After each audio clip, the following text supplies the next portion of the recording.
welcome back to Cultural Translation 21-day challenge. This is day 17. I am Tomo, cultural translator. Welcome.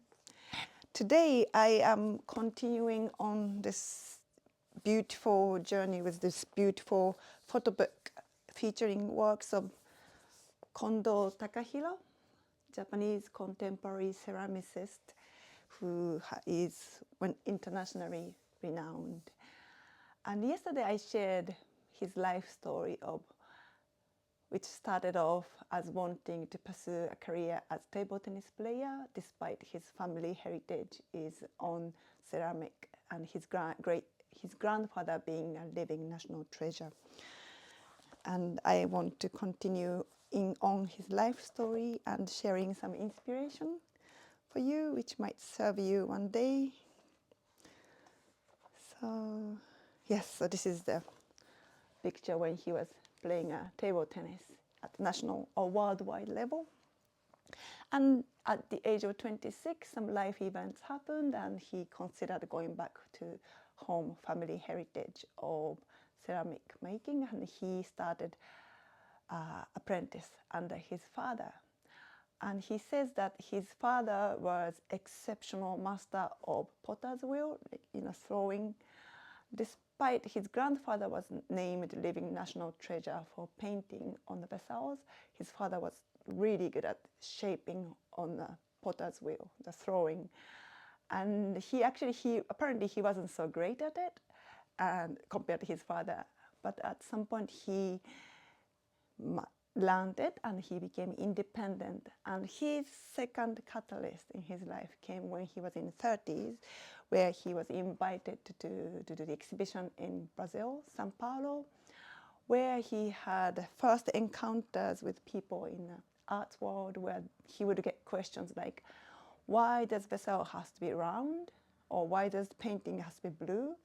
Some really basic elements of his pottery making that he never questions because it was so part of the culture, part of the tradition.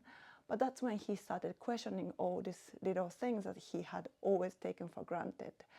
And that's what opened his eyes to the rest of the world.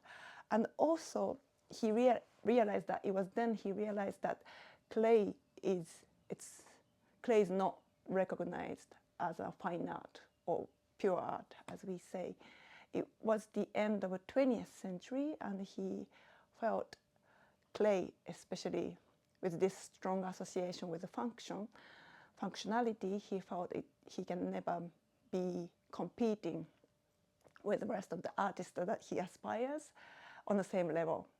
And he is this meticulous, he doesn't take no for an answer. He would make effort to be in a place he wants to be, and he started really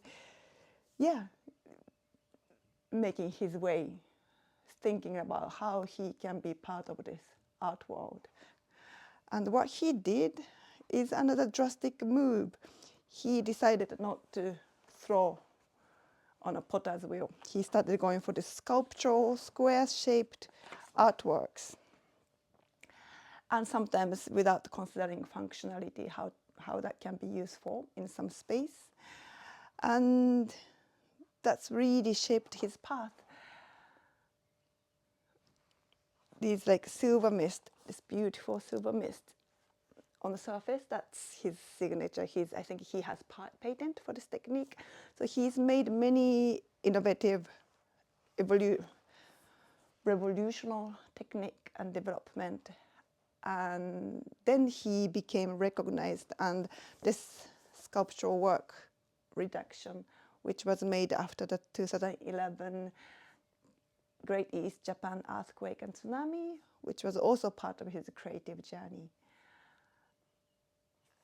And now that he feels he's established himself as an artist, ceramic artist in a sort of pure art, fine art world internationally, he is actually back on his potter's wheel, which I also think.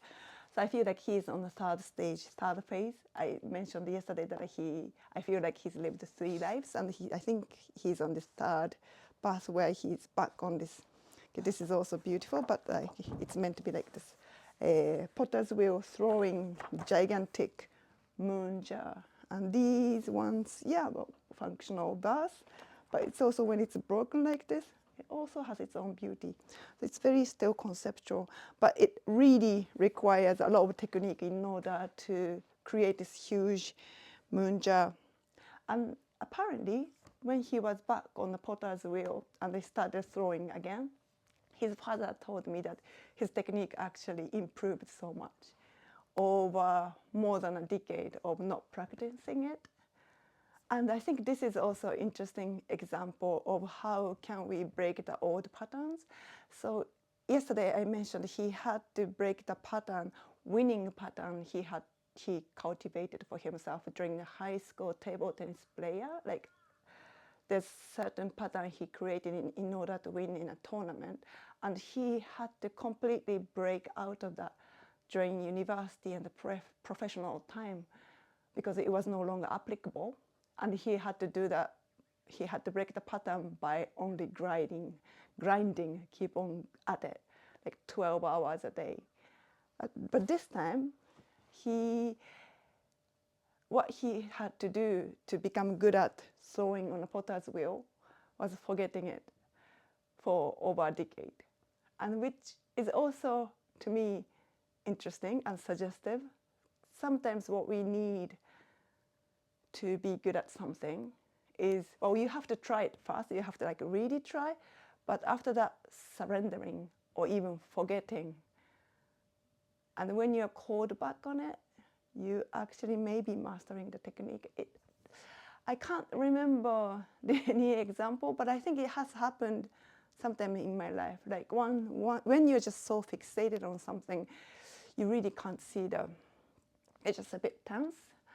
And once you forget about it, surrender to it, and once you're back on it without the tension, you're just with your not relaxed self, you can do it so much better. And I think that's where he's at right now.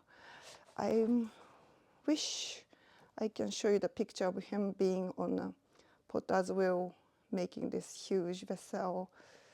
I wonder.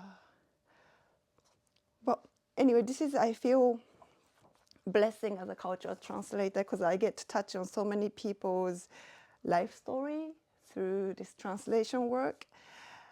And these exceptional life story, that's always inspiring, and that's why I wanted to do this cultural translation 21-day challenge as well, that I get to share this so that I can share these with you.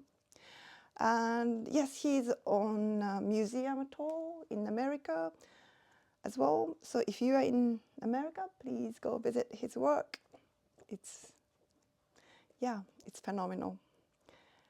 Okay, I cannot find the photo that I was looking for. So maybe, well, if you actually check on the link that I'm going to put it up on the description box, you will see some photos. So I hope you enjoy it. So this is my takeaway, and hopefully your takeaway as well for the cultural translation challenge on the day 17. Thank you for being with me, and I see you tomorrow.